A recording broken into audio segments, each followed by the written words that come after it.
ಮೀಸಲಾತಿ ಬಗ್ಗೆ ಹೋರಾಟ ಮಾಡ್ತಾ ಇದ್ರೆ ಮುಖ್ಯಮಂತ್ರಿಗಳು ಸೌಜನ್ಯಕ್ಕಾದರೂ ಸಹ ಒಳಗಡೆನೂ ಸಹ ಸದನದ ಒಳಗಡೆನೂ ಸಹ ಬಿಜೆಪಿ ಜೆಡಿಎಸ್ ಪಕ್ಷ ಎರಡೂ ಕೂಡ ಒಟ್ಟಾಗಿ ಇವತ್ತು ಮುಖ್ಯಮಂತ್ರಿಗಳಿಂದ ಉತ್ತರ ಪಡಿತಕ್ಕಂಥ ಕೆಲಸವನ್ನ ನಾವು ಮಾಡ್ತೇವೆ.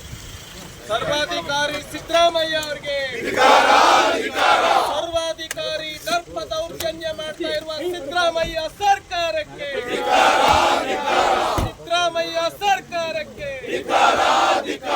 ಲಿಂಗಾಯತರನ್ನ ಹತ್ತಿಕ್ಕತಕ್ಕಂತ ಸಿದ್ದರಾಮಯ್ಯ ಸರ್ಕಾರಕ್ಕೆ ಲಾಠಿ ಏಟನ್ನ ನೀಡಿರ್ತಕ್ಕಂತ ಸಿದ್ದರಾಮಯ್ಯ ಸರ್ಕಾರಕ್ಕೆ ಅಲ್ಪಸಂಖ್ಯಾತರಿಗೆ ಕೋಟಿ ಕೋಟಿ ಲಿಂಗಾಯತರಿಗೆ ಲಾಠಿ ಏಟು ಸರ್ಕಾರದ ಸರ್ವಾಧಿಕಾರಿ ಭಾರತ್ ಮಾತಾ ಕಿ ಅಲ್ಪಸಂಖ್ಯಾತರಿಗೆ ಕೋಟಿ ಕೋಟಿ ಲಿಂಗಾಯತರಿಗೆ ಲಾಠಿ ಏಟು ಸರ್ಕಾರದ ನಿರ್ಧಾರಕ್ಕೆ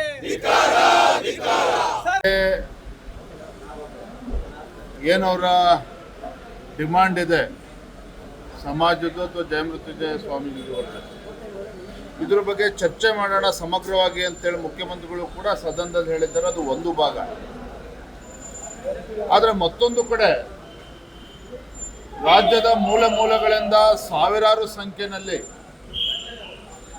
ಆ ಸಮಾಜದ ಮುಖಂಡರು ಕಾರ್ಯಕರ್ತರು ಬಂದು ಹೋರಾಟವನ್ನು ಮಾಡಬೇಕಾದ್ರೆ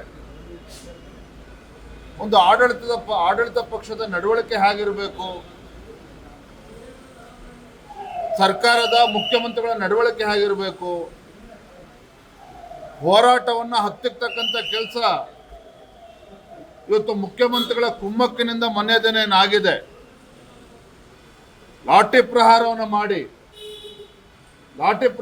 ಮಾಡಿ ನೂರಾರು ಜನಕ್ಕೆ ಹೊಡೆದು ಬೆದರಿಕೆ ಆಗ್ತಕ್ಕಂಥ ಷಡ್ಯಂತ್ರ ಕುತಂತ್ರ ಇವತ್ತು ರಾಜ್ಯ ಸರ್ಕಾರದ ಕುಮ್ಮಕ್ಕಿನಿಂದ ಏನಾಗಿದೆ. ಇದು ಅಕ್ಷಮ್ಯ ಅಪರಾಧ ಇದು. ನಾನು ರಾಜ್ಯದ ಮುಖ್ಯಮಂತ್ರಿಗಳು ಕೇಳೋದಕ್ಕೆ ಇಚ್ಛಪಡ್ತೇನೆ, ಪ್ರಜಾಪ್ರಭುತ್ವದ ವ್ಯವಸ್ಥೆನಲ್ಲಿ ಸಿದ್ದರಾಮಯ್ಯನವರಿಗೆ ವಿಶ್ವಾಸ ಇದೆಯೋ ಇಲ್ವೋ? ಇದು ಕೇವಲ ಪಂಚಮಸಾಲಿ ಸಮಾಜ ಅಲ್ಲ, ಎಲ್ಲರೂ ಇವತ್ತು ನಾಡಿನ ಜನತೆ ಪ್ರಶ್ನೆ ಮಾಡ್ತಾ ಇದ್ದಾರೆ. ಈ ರಾಜ್ಯದ ಮುಖ್ಯಮಂತ್ರಿಗಳಿಗೆ ಪ್ರಜಾಪ್ರಭುತ್ವದ ಬಗ್ಗೆ ವಿಶ್ವಾಸ ಇದ್ದಿದ್ದೇ ಆಗಿದ್ದಿದ್ರೆ ಮೊನ್ನೆ ದಿನ ಹೋರಾಟ ನಡೀತಕ್ಕಂಥ ಸ್ಥಳಕ್ಕೆ ಒಂದು 10 ಹೆಜ್ಜೆ ಹೋಗಿ ಅಲ್ಲಿ ಭೇಟಿ ಮಾಡಿ ಅವರ ಅಹವಾಲನ್ನು ಸ್ವೀಕಾರ ಮಾಡ್ಕೊಂಡು ಬರ್ಬೋದಿತ್ತು. ಅದರ ಬದಲಾಗಿ ಮುಖ್ಯಮಂತ್ರಿಗಳು ಅಲ್ಲಿ ಭೇಟಿನ ನೀಡಿದಾನೆ ಪೊಲೀಸರನ್ನ ದುರುಪಯೋಗ ಪಡಿಸ್ಕೊಂಡು ಲಾಠಿ ಪ್ರಹಾರ ಮಾಡಿರ್ತಕ್ಕಂಥದ್ದು ಅಕ್ಷಮ್ಯ ಅಪರಾಧ. ನಾನು ತಮ್ಮ ಮುಖೇನ ರಾಜ್ಯದ ಮುಖ್ಯಮಂತ್ರಿಗಳಿಗೆ ಆಗ್ರಹವನ್ನು ಮಾಡ್ತೇನೆ, ತತ್ಕ್ಷಣ ಮಾನ್ಯ ಸಿದ್ದರಾಮಯ್ಯನವರು ಕ್ಷಮೆನ ಕೇಳಬೇಕು.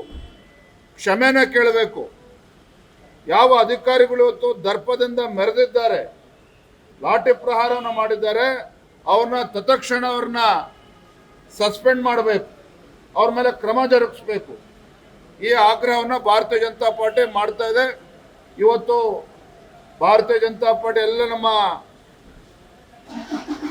ಶಾಸಕರು, ವಿಧಾನಸಭೆ ಮತ್ತು ವಿಧಾನ ಪರಿಷತ್ ಸದಸ್ಯರುಗಳು ಸುವರ್ಣಸೌಧದ ಮುಂದೆ ಬಾಬಾ ಸಾಹೇಬ್ ಅಂಬೇಡ್ಕರ್ ಅವರ ಪ್ರತಿಮೆ ಮುಂದೆ ನಾವು ಧರಣಿ ಮಾಡಿ ತದನಂತರದ ಸದನದಲ್ಲೂ ಕೂಡ ಈ ವಿಚಾರವನ್ನು ಪ್ರಸ್ತಾಪ ಮಾಡ್ತೇವೆ. ಇದ್ರ ಬಗ್ಗೆ ಮುಖ್ಯಮಂತ್ರಿಗಳ ಉತ್ತರವನ್ನು ಕೂಡ ಪಡಿತಕ್ಕಂಥ ಕೆಲಸ ಮಾಡ್ತೇವೆ. ಧನ್ಯವಾದ.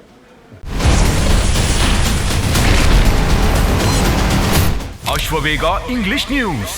Coming soon. Your channel, your voice, your trust.